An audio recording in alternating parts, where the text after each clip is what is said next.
This is the counterfeit Benchmade Griptilian. Cost me about $120. They wouldn't allow me to cancel the order, and they shipped me this. I think it's funny because where'd they get a box with $106.99 on it? That's not what I paid.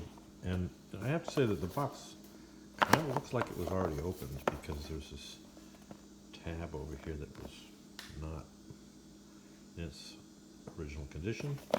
And I'm going to react to the knife, but I don't know to what extent these are things about the counterfeit, or things that would be true about the Griptilian also.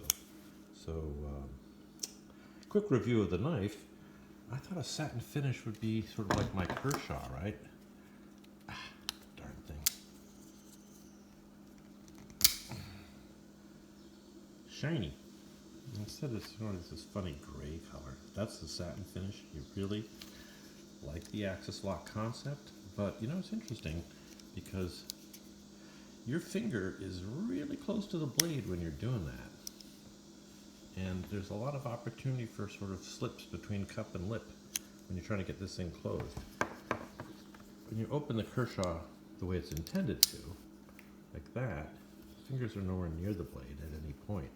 When I do this, I'm holding on to the blade because, you know, that's certainly not the intended operation.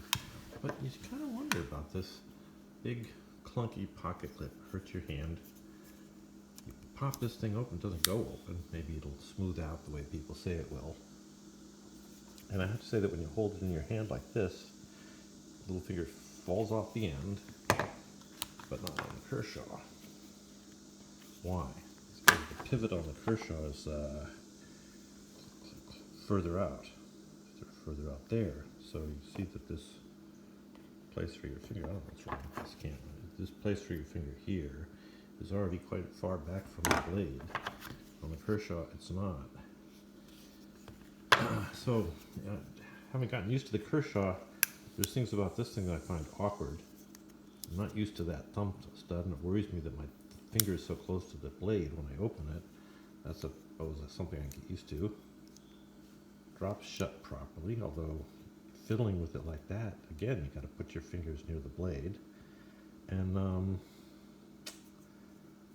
it feels sharper edged in my hand than the Kershaw. This can't be right. Okay, it doesn't flip open, but maybe it'll smooth out. Looks nice and rounded. This sticks into my finger. The whole thing feels sort of bristling and sharp in my hand. The Kershaw feels smooth and rounded. So we'll see a couple of things when I get the real Griptilian. If there's any difference, we'll do a real versus fake video. And also, you know, whether the blade will be shiny properly, or, you know, things like the scratches from the grinding and how that all looks. Meanwhile, this almost looks like a real Benchmade box, and we'll see what happens.